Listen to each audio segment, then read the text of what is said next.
Baik, selamat pagi semuanya. Apakah suara saya terdengar? Selamat pagi, terdengar Pak. Oke, sudah terdengar ya. Baik, langsung saja kita mulai perkuliahan hari ini ya, dengan mengucapkan Bismillahirrahmanirrahim. Assalamualaikum warahmatullahi wabarakatuh. Selamat pagi semuanya. Di sini kita sudah masuk ke pertemuan yang ke-11 ya, melanjutkan dari pertemuan yang kemarin kan di 9 dan 10 itu. Yang satunya adalah MRP ya, atau Material Requirement Planning. Yang 10 adalah CP, Capacity Planning. Nah, jadi untuk di minggu 11 hari ini ya, itu masuk ke RCCP ya, Rocket Capacity Planning. Ya, satunya lagi kalau nggak salah di minggu 12 ya, untuk di pertemuan berikutnya itu kalau tidak salah adalah CRP-nya. Ya, jadi ada dua tipe dari capacity planning yang akan kita pelajari hari ini dan pertemuan berikutnya. Nah, di sini kalau kita lihat di minggu 11 itu masuknya di topik perencanaan kapasitas dan pengendalian aktivitas produksi ya. Dan subtopiknya itu adalah Rocket Capacity Planning atau LCCP, Capacity Requirement Planning, sama Overlapping Splitting dan Rescheduling ya. Jadi tujuannya di sini lebih ke konsep perencanaan kapasitas dan mampu menghitung kebutuhan kapasitasnya juga ya. Dan satu lagi adalah pengendalian aktivitas produksi. Ya, ini tujuan dari dua pertemuan hari ini sama pertemuan berikutnya. Nah, ini kita masuk di bagian sebenarnya ini RCCP ya, tapi kenapa di HCRP ini? Jadi untuk di hasil pembelajarannya itu kita harus menerapkan model matematisnya terlebih dahulu ya, sama heuristik dan teknik statistik ya, untuk analisis dan merancang sistem PPC ya. Sedangkan untuk khususnya itu lebih ke konsep perencanaan kapasitas ya. Kalau yang kemarin ibaratnya kita harus tahu dulu yang secara teoritis ya, sama kapasitas secara efektif ya. Karena kalau misalkan kita tidak mengetahui kapasitas yang berlaku ya, ada misalkan mesin, misalkan alat transportasi, ya itu nanti akan mengakibatkan adanya overload ya, atau misalkan kekurangan kapasitas yang akan kita proses, kita kirim ke tempat A atau tempat B ya. Karena di sini bagi khususnya ya, bagaimana kita bisa memahami konsep perencanaan kapasitas tersebut ya, dan mampu menghitung kebutuhan kapasitas ya. Ini jadi tidak jauh dari rumusan sederhana. Mau kita melihat kapasitas yang ada di mesin ya, itu juga kita butuh yang namanya perumusan juga ya, dan serta pengendalian aktivitas produksi ya. Aktivitas produksi kan bermacam-macam ya, mulai dari misalkan adanya drilling, lalu assembly gitu ya, salah satunya itu juga bisa dilakukan sebagai pengendalian di RCCP. Nah, sehingga di tahapan PPC yang seperti kemarin ya, dua pertemuan belakang ya, kalau di yang pertemuan 9 kan itu lebih ke MRP-nya ya, atau istilahnya itu Material Requirement Planning ya, itu di sebelah sini ya, itu perencanaan material. Yang kedua yang kemarin itu adalah capacity planning-nya di sini ya. Jadi mempelajari secara umumnya dari SCP dan CRP. Nah, kalau di hari ini kita dimasuk ke Rocket Capacity Planning ya, RCCP di sini.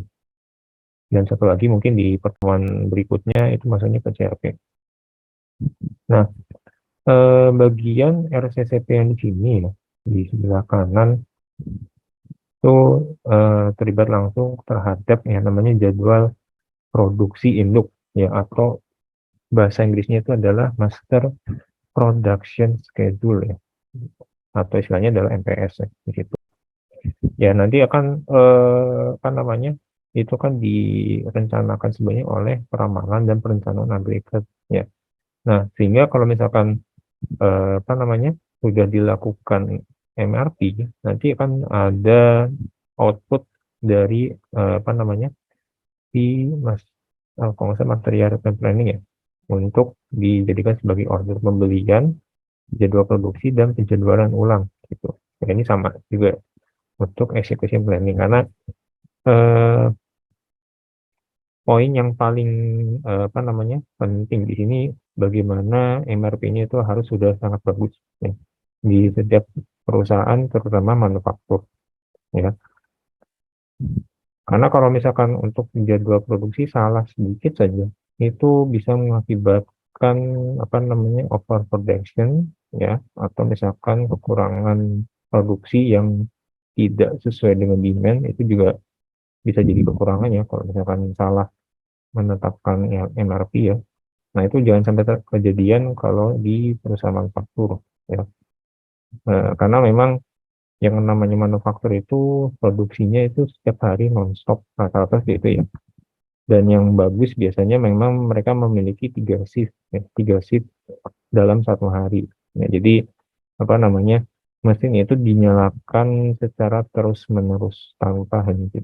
Ya, karena di situ kan mesin yang untuk melakukan produksi setiap bahan atau part ya, tentunya kan pasti sudah dilakukan uji ketahanan selama beberapa hari ya.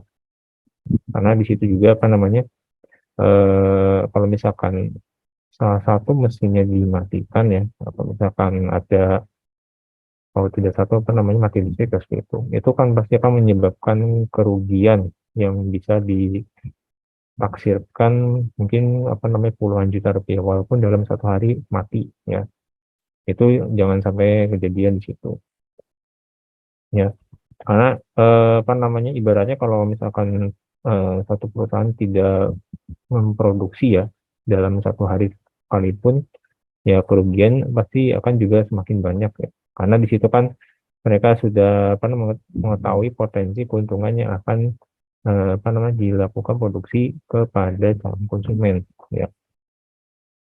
Makanya di sini untuk MRP-nya memang harus kita rencanakan bagus atau sedemikian rupa sesuai dengan kebutuhan kapasitas di pabrik tersebut. Nah, setelah itu di capacity planning ya, ini kan ada salah satunya adalah Recrocat Capacity Planning atau CCP. Ya, kita bahas yang paling mendasarnya di sini dulu ya. Dan ini termasuk long range ya, jadi dalam jangka waktu panjang. Kalau misalkan untuk di pertemuan berikutnya kan ada capacity planning, itu lebih ke medium range ya. Nah, makanya di sini lagi-lagi dia berhubungan langsung dengan yang namanya master production schedule atau jadwal induk produksi ya. Nah, kalau kita lihat di capacity planning ya, memang di paling awal itu ada dari demand management ya. Demand management kan ibaratnya dia mempunyai eh, istilahnya itu informasi permintaan dari sang konsumen ya. Apalagi kalau manufakturnya berupa misalkan tekstil ya, pasti itu eh, beribu-ribuan baju ataupun celana ya untuk diproduksi dalam satu hari ya. Karena tujuan produksinya itu ya, hasil outputnya ya, itu pasti nggak hanya untuk memenuhi kebutuhan lokal di negara kita saja ya, tapi juga bisa untuk kebutuhan ekspor. Makanya di situ kenapa rata-rata manufaktur terutama di tekstil ya, itu pasti jalan 24 jam tanpa henti ya, dan itu dibagi dalam 3 shift gitu. Nah, setelah dari demand management masuk ke production planning untuk merencanakan seberapa banyak kita harus memproduksi ya. Nah, tentunya pasti jangan sampai overproduction ya. Overproduction kan kalau kelebihan stok ya, misalkan dari 1000 ternyata yang dibutuhkan hanya 800 ya. Jadi 200-nya adalah overstock tadi. Nah, 200 ini kan mau nggak mau harus disimpan di gudang ya, dan di gudang itu pasti ada biaya yang akan timbul, yaitu biaya penyimpanan inventory. Nah, itu jangan dihindari, jangan sampai terjadi ya. Nah, sehingga dari production planning itu masuk ke master production schedule untuk dilakukan penjadwalan bagaimana produksi ini bisa dilakukan dengan baik dan benar dan sesuai dengan waktunya gitu.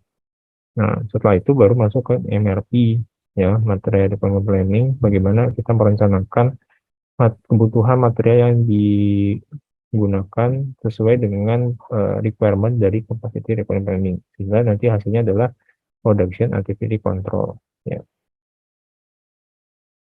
Kalau misalkan ini apa namanya di bagian terakhir itu tidak dikendalikan ya, production activity control, nanti juga salah satu akibatnya adalah overproduction juga gitu. Nah, itu kita hindari yang ada di pabrik tersebut ya. Nah, lalu di sini kita hanya fokus di bagian RCCP atau Local Capacity Planning ya. Nah, ini untuk slide berikutnya. Jadi di RCCP ini didefinisikan sebagai proses konversi ya dari rencana produksi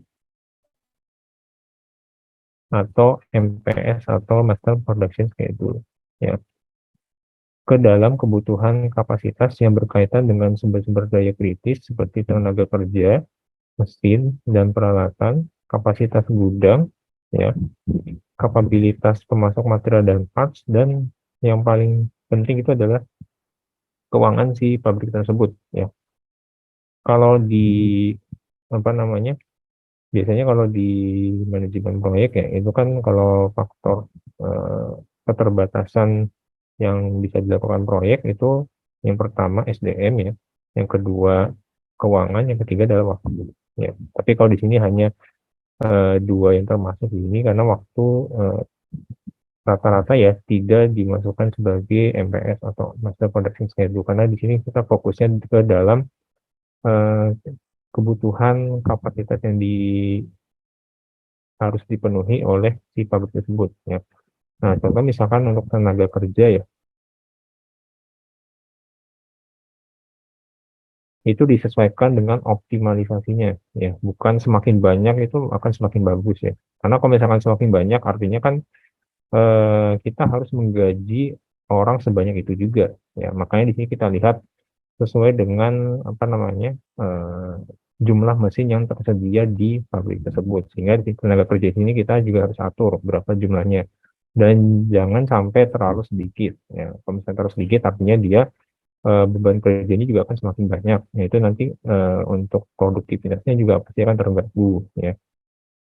Nah, untuk mesin dan peralatan juga ini disesuaikan dengan tujuan akhir dari output produksinya. Apakah harus menggunakan teknologi yang terkini atau mungkin teknologi yang biasa tapi durabilitasnya tinggi. Jadi misalkan mesin tersebut tahan selama 10 tahun ya, tapi teknologinya cukup sederhana aja gitu. Nah, itu juga perlu dipertimbangkan ya. Ada juga untuk kapasitas gudang ya. Kalau kapasitas gudang ini udah jelas ya. Biasanya kalau perusahaannya bagus, gudangnya juga pasti akan semakin besar ya, biasanya seperti itu. Dan ini digunakan sebagai tempat penyimpanan sementara setelah mereka melakukan namanya produksi barang ya. Jadi setelah dilakukan produksi barang kan lalu dilakukan shipping ya, pengiriman. Pengiriman sebelum dikirim ke distributor atau ke konsumen, mereka harus menyimpan terlebih dahulu di gudang yang ada di apa namanya manufaktur tersebut supaya ada persiapan apa namanya pengiriman ke calon konsumen yang kita tuju. Ya, jadi ibaratnya ya seperti kita misalkan kalau mau mengirimkan barang via apa namanya JNE ya ataupun misalkan via si cepat sekalipun ya kita kan harus mau nggak mau kan isi alamatnya dituju ke siapa ya, lalu namanya siapa ya, dan jumlahnya berapa yang akan dikirim. Makanya kita perlu membutuhkan yang namanya pergudangan ya, apalagi sesuai dengan kapasitas tadi ya. Dan kapasitas ini memang disesuaikan dengan jumlah produksi yang biasa dikeluarkan oleh perusahaan tersebut ya. Nah, yang keempat di sini kapabilitas pemasok material dan parts. Ini maksudnya supplier ya. Dan supplier yang di manufaktur itu pasti kan nggak hanya satu, sih ada dua, ada tiga, dan partnya juga berbeda-beda ya. Nah, kapabilitas di sini ibaratnya kalau kita mau menggunakan jasa pihak ketiga ya, itu juga kan kita pasti terbatas ya. Kita butuh berapa gitu. Ya. Dan satu lagi adalah sumber daya keuangan ya. Keuangan ini kan didapatkan dari hasil penjualan produksi ya, dari tangan konsumen lah seperti itu ya. Dan itu kan didapatkan eh, hampir rata-rata, tidak mungkin setiap hari ya, pasti dalam bentuk 1 bulan ya, atau misalkan dalam bentuk 2 bulan, karena rata-rata manufaktur itu dijalankan dengan sistem kontrak ya, kontrak ke calon konsumen, dan itu pembeliannya kan dalam partai besar ya, sehingga di sini kalau kita sudah mendapatkan keuntungan, maka perlu adanya namanya pengaturan sumber daya keuangan tadi ya. Selain untuk penggajian apa namanya buruh yang ada di pabrik, tentu juga harus apa namanya dilakukan alokasi untuk misalkan biaya maintenance mesin ya, dan juga apa namanya untuk pembelian bahan baku material ke supplier. Makanya di sini dibutuhkan namanya sumber daya keuangan ya. Nah, itu baru yang pertama sesuai definisi ya. Nah, yang kedua, ini RCCP ya, berperan dalam pengembangan MPS tadi ya, Master Production Schedule. Dan RCCP melakukan yang namanya validasi ya. Jadi apakah dia sudah valid atau belum sesuai dengan permintaan dari Master Production Schedule ya. Dan ini terhadap MPS guna menetapkan sumber-sumber spesifik tertentu ya, khususnya yang diperkirakan akan menjadi hambatan potensial atau potensial bottleneck ya, adalah cukup untuk melaksanakan MPS. Mungkin kalau pada saat kita mau menentukan jadwal induk produksi atau master production schedule, pasti kan ada salah satu yang namanya hambatan atau masalah ya.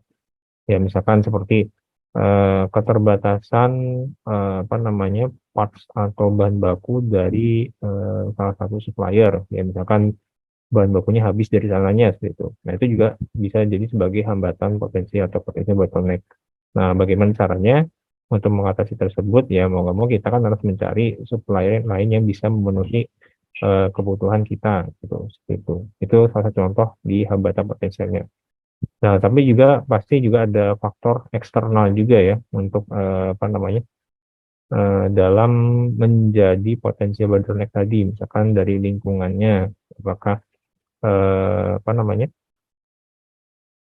warga sekitar tersebut apa namanya mendukung aktivitas manufaktur yang ada di wilayahnya tersebut ya, karena bisa jadi ada beberapa pabrik manufaktur itu ternyata limbahnya langsung dibuang ke sungai gitu ya. Nah, itu bisa jadi salah satu faktor lingkungan tadi yang bisa menjadi potensial bottleneck. Nah, setelah itu di bagian ini ya, Rokat Capacity Planning ini mengevaluasi apakah MPS yang bisa dilakukan atau tidak itu dengan ketersediaan eh, kapasitas yang ada di sini ya. Jadi tergantung apa namanya eh, jumlah apa namanya ketersediaan kapasitas terlebih dahulu. Kalau misalnya ada kapasitasnya ya bisa dilakukan. Ya, tapi kalau misalnya nggak ada kapasitas ya berarti nggak bisa dilakukan. Ya. Nah, meskipun RCCP lebih detail dari perencanaan agregat ya, RCCP ini masih belum cukup detail dibanding dengan satunya lagi, yaitu Capacity Requirement Planning atau CRP ya. Kalau secara ini ya apa namanya penghitungan tekniknya memang eh, masih belum cukup detail dibandingkan CRP.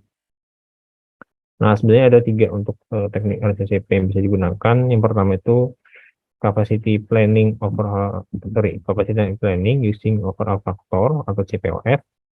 Yang kedua adalah Bill of Labor Approach ya, jadi lebih ke fokus dalam penggajian si guru tersebut. Dan ketiga adalah Resource Profile Approach ya, ini lebih ke sumber dayanya ya.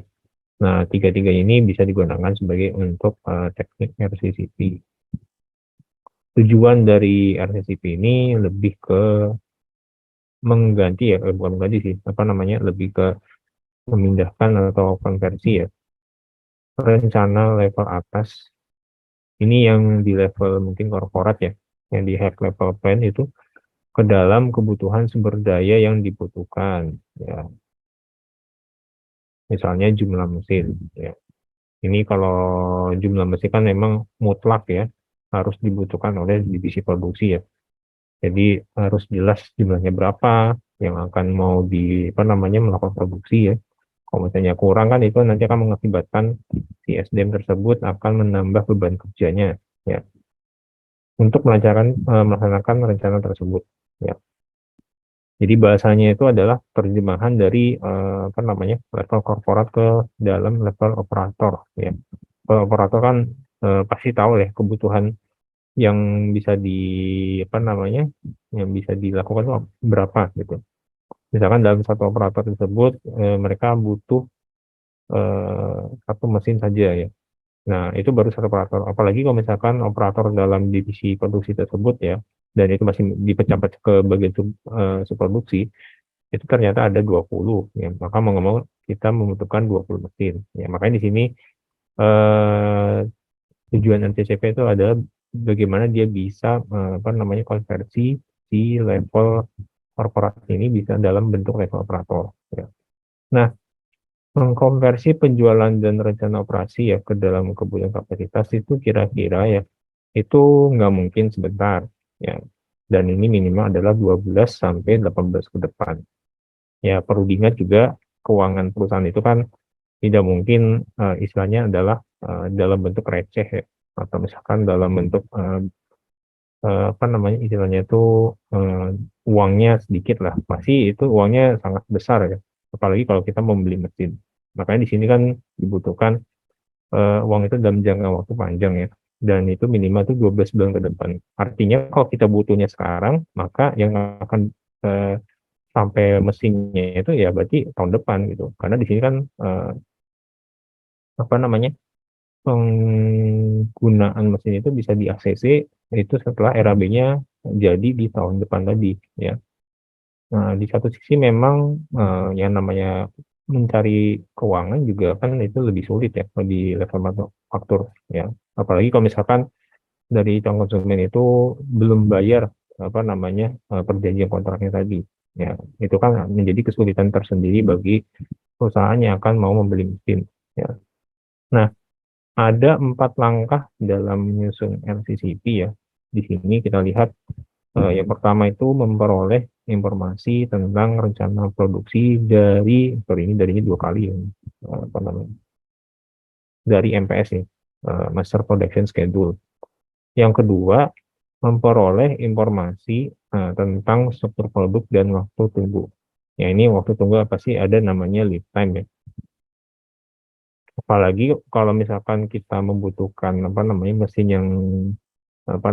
yang mempengaruhi proses bisnis yang ada di pabrik tersebut, itu akan mempengaruhi si lead time tadi ya. Yang ketiga, menentukan bill of resource ya, lebih ke sumber daya pembayarannya. Yang keempat itu menghitung kebutuhan sumber daya spesifik ya, dan membuat satu lagi adalah laporannya ya. Kalau di sini kan laporan itu ibaratnya laporan keuangan per tahun ya, dan itu juga bisa sebagai penyusunan LCPK tadi. Nah, di sini untuk 4 langkah secara sederhananya seperti ini.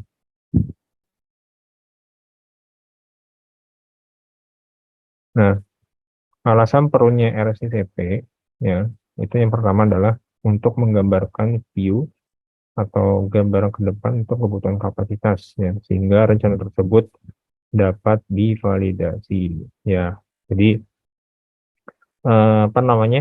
kalau kita butuh mesin untuk tahun depan ya, kita butuhnya berapa ya, misalnya kita butuh 5 ya, maka mau nggak mau mesin tersebut nanti akan datang pada saat di tahun depan tadi, karena disesuaikan juga dengan keuangan perusahaan tersebut, dan memang rata-rata paling cepat itu adalah 12 bulan ke depan.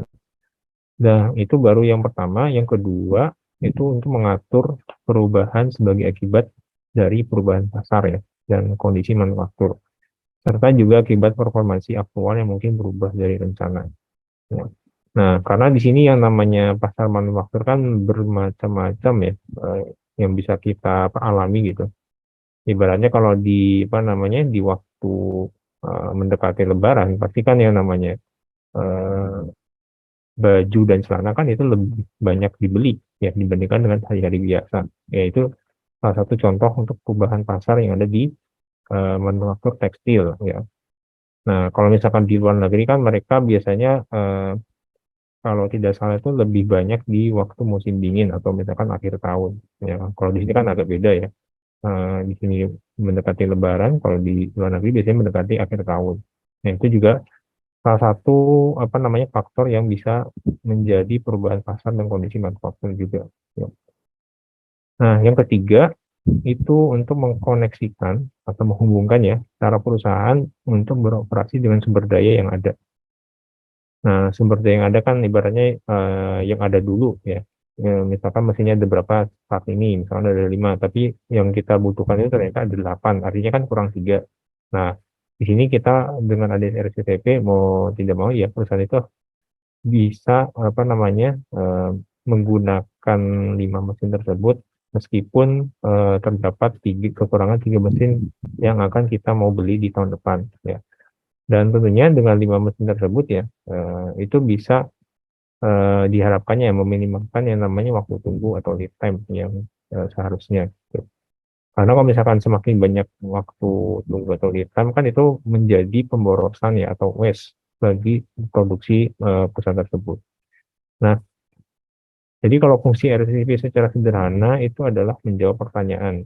Yang pasti yang pertama itu kapasitasnya apakah cukup, apakah rencana yang dilaksanakan itu sesuai dengan kapasitasnya yang terpasang. Ya. Poinnya adalah dua ini. Ya, secara sederhananya untuk menjawab pertanyaan yang biasa ditanyakan oleh beberapa pelaku manufaktur. Ya. Oke, eh, sebelum kita lanjutkan ke step berikutnya, kita break terlebih dahulu selama 3 menit ya. Jadi kalau misalkan ada yang mau ditanyakan, saya persilahkan.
Oke ya, kita lanjutkan lagi ke step berikutnya. Ini kita masuk ke lebih teknik yang pertama yang tadi ya, untuk di CCP, sambil apa namanya menjelaskan slide, jangan lupa untuk mengisi presensi terlebih dahulu ya. Jadi sambil apa namanya isi presensi yang ada di chat Zoom ya. Oke, di sini untuk teknik yang pertama ya. Jadi capacity planning using overall factor tadi ada apa namanya ada 3 ya. Tadi mana? Oh ini 3. Yang pertama itu CPOF, yang kedua bola ya, yang ketiga RPA. Nah ini kita masuk ke pertamanya dulu. Nah, capacity planning using opera factor ini uh, memerlukan 3 input data. Ya, jadi ada syaratnya untuk menggunakan teknik yang pertama di apa namanya RCCP. Ya. Yang pertama itu MPS-nya, data MPS yang siap diperhitungkan untuk RCCP adalah dalam bentuk satuan waktu yang dapat dilakukan dengan mengalihkan jumlah unit. Ya. Yang kedua, data yang menyatakan waktu total untuk menghasilkan satu tipe produk. Ya. Yang ketiga, data yang terakhir adalah data perbandingan historis antar stasiun kerja. Ya. Data ini akan dipergunakan untuk menghitung kapasitas kerja pada setiap stasiun kerja tiap periode MPS. Ya. Nah, ini juga kita butuhkan tiga-tiganya sebagai teknik yang ada di CPOF. Nah, karena di sini dari salah satu apa namanya ketiga tersebut yang paling mudah ya ini, yang pertama. Ya. Jadi selain paling mudah itu kita bisa masukkan data berasal dari Master Production Schedule atau MS ya. Dan juga berdasarkan faktor perencanaan dari data masa lalu ya, penggunaan pusat kerja atau work center, standar produksi dan lain-lain ya. Yang keempat itu kebutuhan kapasitas pekerja, keseluruhan atau penggunaan mesin jam diestimasi dari data MPS ya. Yang kelima, estimasi tersebut kemudian dialokasikan ke pusat kerja berdasarkan beban kerja masa lalu. Ya, ini penggunaan secara teknisnya ya, yang bisa kita lihat. Nah, kita beri contoh, mungkin di sini adalah lampu, biasanya lampu apa namanya bisa berdiri ya. Ini memang agak jarang dipakai. Biasanya kan kalau kita pakai lampu kan di atas apa namanya dinding lah. Ini yang ada kakinya. Ya, biasanya ini di apa namanya bedroom ya kalau untuk lampu di sini. Nah, dari beberapa part juga kan masih ada yang bisa kita lihat yang menghubungkan sebagai satu kesatuan utuh sebagai lampu tadi ya. Nah, ini kita lihat dulu dari beberapa bulan ya, dari bulan Januari ya sampai Desember pastinya ya tadi per tahun di sini. Nah, ini kita lihat ada yang sesuai dengan peramalannya 22 tapi secara regulernya itu adalah 15 ya, 15 dikali 1000 unit ya. Karena satuannya kan nggak mungkin hanya 15 unit aja. Ya, pasti satu apa namanya pabrik itu pasti memproduksi dalam satu bulan itu pasti ribuan unit ya. Karena mereka juga nggak mau rugi apa namanya secara cost-nya juga gitu. Nah, dan di sini kalau kita lihat secara overtime itu rata-rata ada di mendekati akhir tahun ya. Sehingga dari reguler dan overtime itu ya itu menjadi totalnya ya ada yang 15 ya, ada yang juga yang 19 ya. Sehingga di inventory itu kita bisa memperkirakan yang dibutuhkan untuk di bulan berikutnya.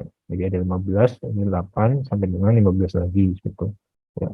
Nah, ini contohnya untuk capacity planning using overall factor ya, yang disesuaikan dengan apa namanya overtime yang ada di masing-masing bulan ya. Terutama biasanya kalau mendekati akhir tahun di luar negeri itu pasti akan lebih banyak gitu. Dan juga forecastnya juga pasti akan lebih banyak nih. Di Desember juga sudah mencapai 40.000 ya unitnya.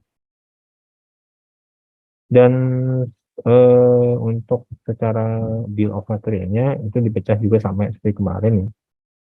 Susunan dari bahan lampu LASX namanya seperti itu kan dipecah menjadi 3 ya untuk assembly-nya. Ada base assembly, ada shades, sama socket assembly. Dan itu juga dipecah lagi di level 3-nya ya. Jadi ada yang 7 inch, 8 inch ya, 14 bin, 15 watt, 15C, one way, dan three way ya. Dan disesuaikan dengan persentasenya berapa gitu. Biasanya kalau masing-masing di presentasinya itu harus 100%. Jadi ini ada 60 sama 40. Begitu juga dengan apa namanya part-part yang lainnya. Nah, di sini untuk super bill of material, ibaratnya kalau kita lihat di sini ya, ini bisa dilihat di sini. Data yang diperlukan itu tadi sama ya. Ada 3, ada MS, ada waktu yang diperlukan untuk memproduksi, sama proporsi waktu yang digunakan. Ya. Nah, kalau kita mau membuat lampu ya, lampu yang ada tiangnya seperti tadi, kan pasti membutuhkan yang namanya work center atau tempat kerjanya ya. Tempat kerja kan nggak mungkin hanya satu, pasti lebih dari satu untuk merakit dari apa namanya tiangnya, apa namanya terus tempat dudukannya, baru lampunya, pasti kan lebih dari satu. Dari sini kita asumsinya ada 5 ya. Pertama itu ada lamp assembly, yang kedua oven, yang ketiga base forming, yang keempat plastic molding, yang kelima socket assembly ya. Dan itu sudah kita tentukan waktu untuk produksinya berapa sih setiap beberapa partnya, mulai dari lamp assembly itu 0,1 jam sampai dengan socket assembly itu 0,4 jam. Sehingga untuk menghasilkan lampu lux ini totalnya ada sebenarnya 0,22 jam. Artinya kalau misalkan kita konversi ke menit ya, misalkan 0,22 dikali 60 lah gitu. Nah, itu bisa apa namanya, kalau tidak salah itu mungkin 10 atau 15 menit lah gitu dalam memproduksi lampu lux ya. Dan di sini kalau kita lihat apa namanya proporsinya berapa dari apa namanya beberapa, dan yang biasanya paling terbesar itu memang adalah di bagian assembly ya. Assembly itu utama lamnya. Di sini juga terlihat presentasinya itu sebanyak 45% ya.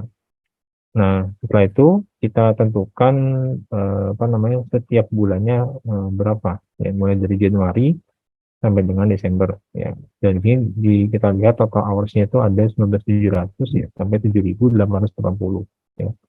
Dan capacity requirement itu disesuaikan dengan yang bisa dipenuhi di apa namanya di manufaktur itu ya. Kalau misalnya 3.300, maka yang bisa kita pecah ya seperti ini ya.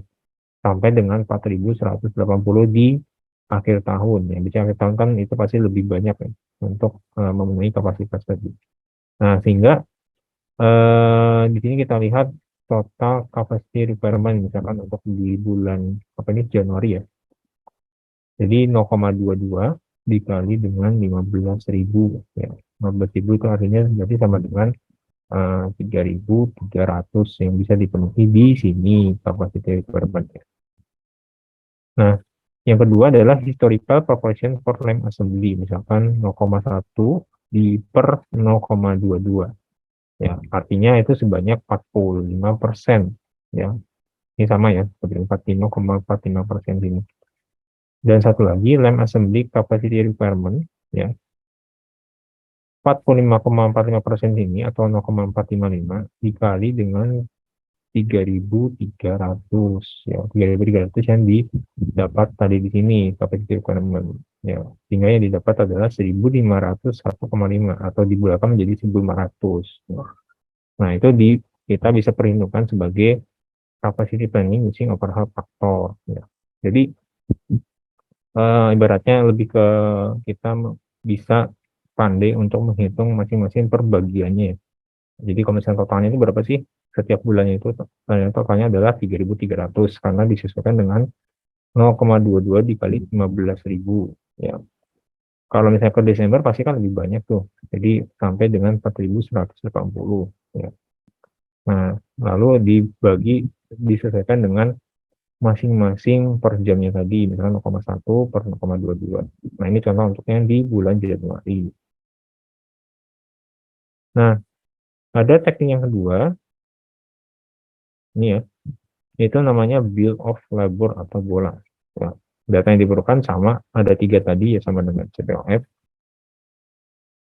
Jika ada end produk, ya, mau produknya sebanyak apapun, maka kapasitas yang diperlukan adalah sigma K91 sampai N, KIK dikali BKJ. Ya. Nah, untuk seluruh I dan J ini di mana yang pertama ini ya, AIK ini adalah waktu yang diperlukan produk K di stasiun kerja I. Ini jangan sampai kebalik ya untuk di apa namanya AIK tersebut. Yang kedua adalah BKJ, ya, jumlah produk K yang akan diproduksi pada periode J. Ya, ini contohnya seperti ini. Ini sama ya, apa namanya seperti tadi di bagian apa namanya CPOF, untuk menentukan berapa capacity requirement-nya, berapa historical proportion-nya, berapa satu lagi tadi yang 1.500 itu namanya capacity requirement, ya. Dan ini totalnya pasti apa namanya jumlahnya itu pasti sama atau setara lah gitu. Nah, setelah itu dibuat seperti ini ya. Karena namanya bill of labor itu dia two products, two month, two work center ya. Nah, ini dibuat seperti ini ya. Jadi sebenarnya seperti dari empat apa namanya? Empat kotak di sini ada A11, A12 dan seterusnya. Nah, kita lihat di sini untuk bill of labor ya, sesuai dengan produknya dan work centernya ada 0,3, 0,2, ada 1 dan 0,7 ya.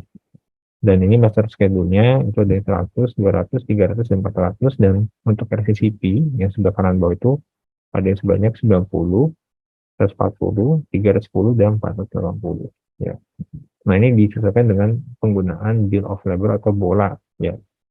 Karena di sini kalau bola itu alternatif kedua setelah CPOF tadi. Memang apa namanya pengerjaannya memang lebih rumit dibandingkan CPOF tadi karena dari awal juga CPOF merupakan ini yang paling mudah untuk menentukan RCCP. Ya. Nah, misalkan ada lampu yang dua lampu ya yang diproduksi yaitu lampu satu yang ditawar tadi dan lampu dua. Lampu dua kan pasti beda ya tipenya misalkan. Nah, Januari di sini ada 20.000 lampu ya. Yang kedua Maret 20.000 lampu, yang ketiga adalah 22.000 lampu. Nah, ini kemungkinan kalau Februari ada bisa jadi tidak memproduksi tapi lampu satu tetap produksi ya. Karena bisa jadi ada beberapa eh, produk yang diproduksi itu bisa jadi itu merupakan make to order ya yang lampu dua tadi ya. Karena bisa jadi lampu itu disesuaikan dengan permintaan khusus ya. Jadi bisa jadi di bulan Februari itu ternyata tidak harus diproduksi. Dan di sini untuk Lux 2 ya, itu masing-masing waktunya juga sedikit berbeda dengan yang pertama. Lem assembly itu 0,2 ya, sampai dengan socket assembly 0,08 hour ya. Jadi kalau di total itu mungkin kalau saya hitung itu adalah 13, 21, 26, 0,46 hour ya.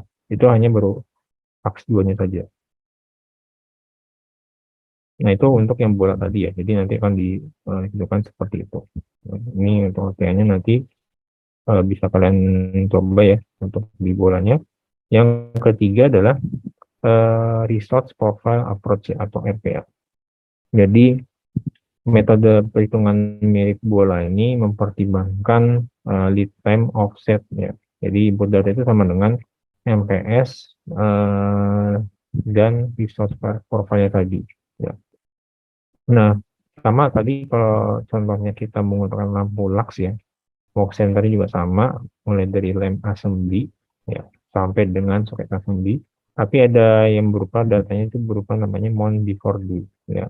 Mount before do ini bagaimana ada waktu ketentuan produksi sebelum dilakukan yang namanya produksi massal ya. Jadi di sini ada 2, 1, 0, jadi 0,1, 0,01 dan 0,05 ya. Dan semuanya itu harus ada ya untuk apa namanya minimal salah satu dari beberapa bulan yang ada di sini ya di tabel. Nah, sehingga di RPA ini tadi kan ada dua produk ya, dua produk tadi 2 bulan dan 2 center untuk di bola. Nah, bedanya di sini kalau kita pakai di RPA yaitu 2 produk ya, 3 bulan periode, apalagi 2 work center dan 3 bulan lead time. Nah, dibuat tabel seperti ini. Jadi workstation 1 produk P1 dan P2 ya, karena minimal harus ada 2. Time due-nya ada berapa? Ada 3 bulan periode. Jadi 2, 1, dan 0. Kalau misalnya 4 bulan periode, maka yang diisi adalah 3, 2, 1, 0. Ya. Dan satu lagi ada work center 2. Jadi sini persyaratannya hanya cukup 2 work center. Ya. Dan tentunya time due-nya mulai dari 2, 1, 0 karena dia termasuk 3 bulan periode. Dan untuk MPS-nya cukup 1 ya. 1 untuk 2 produk, dan kalau di sini tidak salah tuh M1, M2, dan M3 ya. Dan CCP sama, work center-nya ada 2, dan di sini M1, M2, M3 itu adalah 3 bulan lead time ya. Jadi MPS cukup 1, LCP cukup 1 juga. Dan penghitungan rumusnya juga sama seperti ini tadi ya. C11 itu apa? Misalkan A10, B11 ditambah A111, B12 ditambah sampai dengan A212, B23 gitu. Ya, ini contohnya segini. Mungkin ini harusnya ini C12 ya. Harusnya ini mungkin ya. Karena di sini C21, C22, dan C23 gitu. Untuk memenuhi misalkan yang ada di sini ya. Ini ada C11, C12, C13, C21, C22, dan C23. Ya, ini perhitungan untuk RPA-nya ya.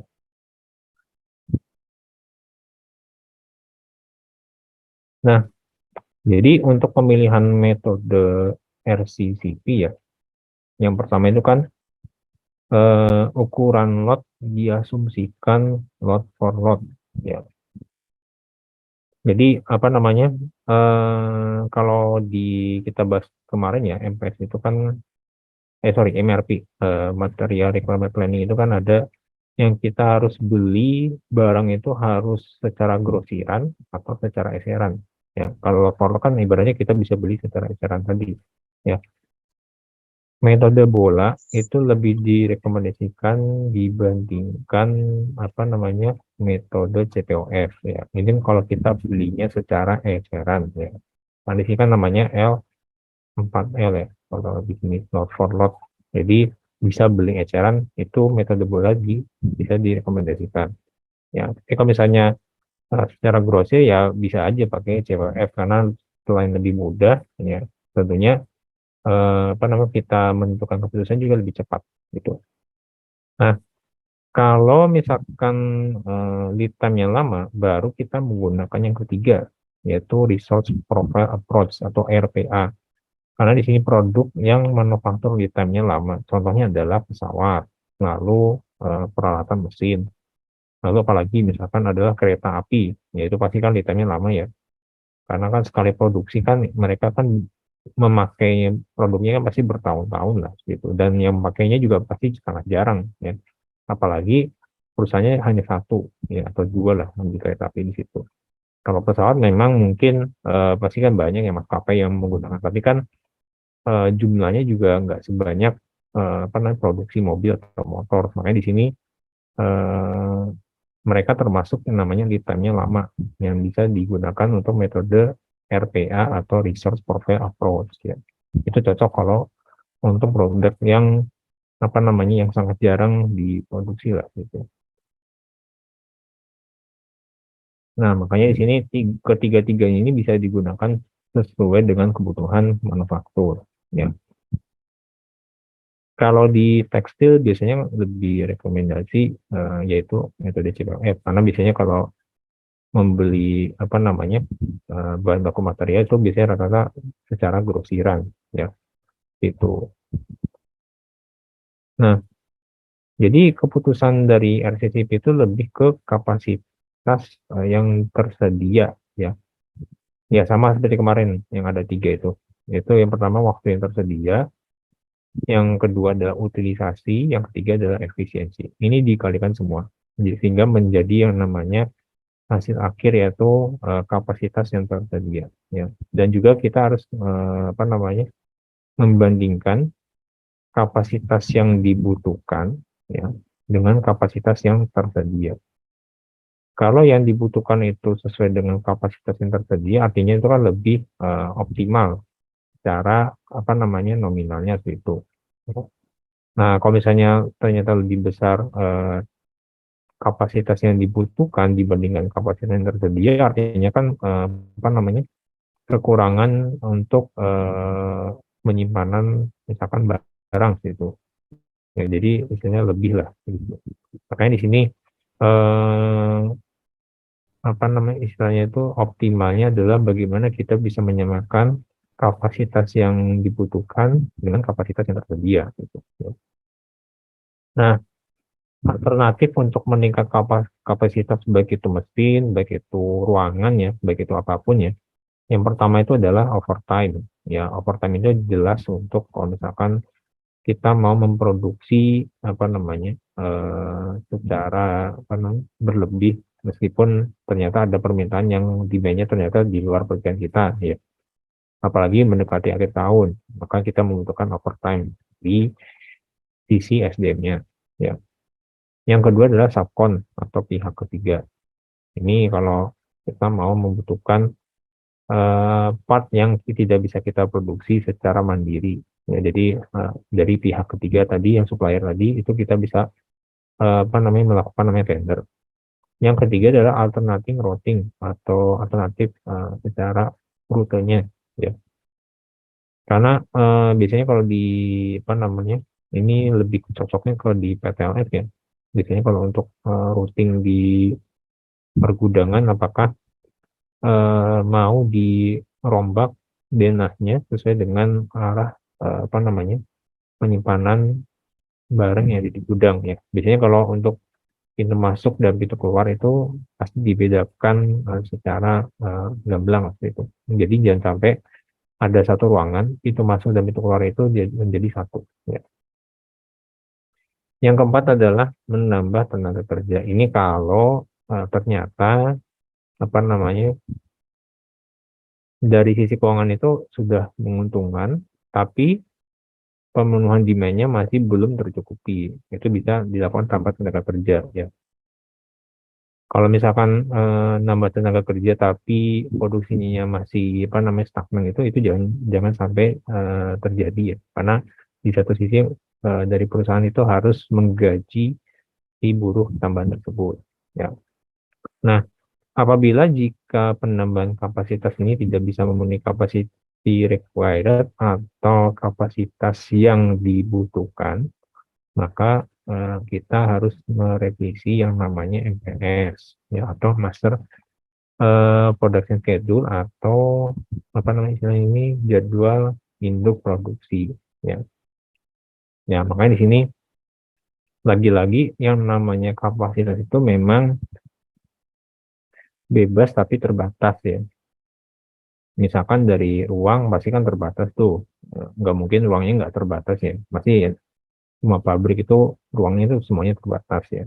Begitu juga dengan jumlah SDM, lalu jumlah uangnya pasti semuanya itu serba terbatas. Meskipun memang dari segi nominalnya cukup banyak gitu. Ya, makanya di sini perlu adanya pengecekan di bagian investasi.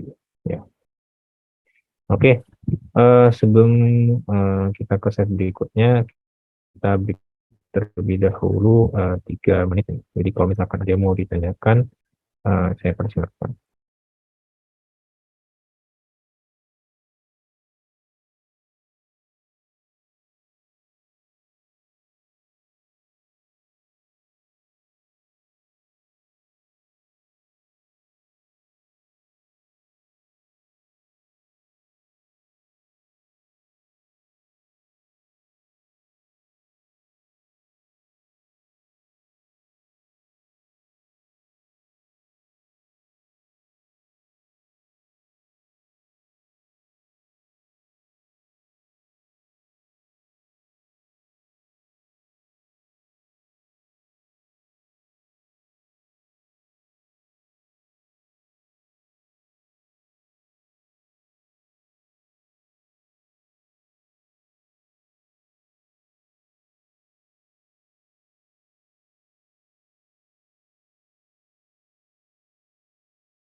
Oke, kita lanjutkan ke slide berikutnya ya. Ini nanti bisa dicoba lagi ya untuk latihan-latihan di sini. Dan untuk slide mungkin nanti akan saya konfirmasikan ke masing-masing ketua kelas ya mengenai pengirimannya apakah via Google Classroom atau cukup via Japri aja gitu. Ya untuk slide-nya ya. Nanti kan ini untuk sebagai bahan pelajaran nanti pada saat materi UAS yang akan dilaksanakan mungkin di bulan Mei gitu ya. Oke. Dan untuk mungkin kalau untuk pertemuan berikutnya ya, untuk pertemuan berikutnya kan ada kepotong kok tidak salah mungkin cuti Lebaran ya, cuti bersama Lebaran di sini. Nanti mungkin akan saya konfirmasikan ke masing-masing ketua kelas ya mengenai apakah mau tetap dilanjutkan di tanggal 20 dan 27 atau mungkin di tanggal selain dua tanggal tersebut gitu. Nanti akan saya konfirmasikan via ketua kelas masing-masing gitu ya. Oke, mungkin untuk hari ini saya cukupkan sekian terlebih dahulu ya karena saya ada kegiatan lagi untuk menguji tugas akhir. Nah, jadi jangan lupa untuk isi presentasinya terlebih dahulu ya untuk pertemuan hari ini. Jadi untuk hari ini saya cukupkan sekian terlebih dahulu. Jadi terima kasih atas kehadiran dan perhatiannya. Saya akhiri. Wassalamualaikum warahmatullahi wabarakatuh. Waalaikumsalam warahmatullahi Selamat pagi, terima kasih. Sama-sama.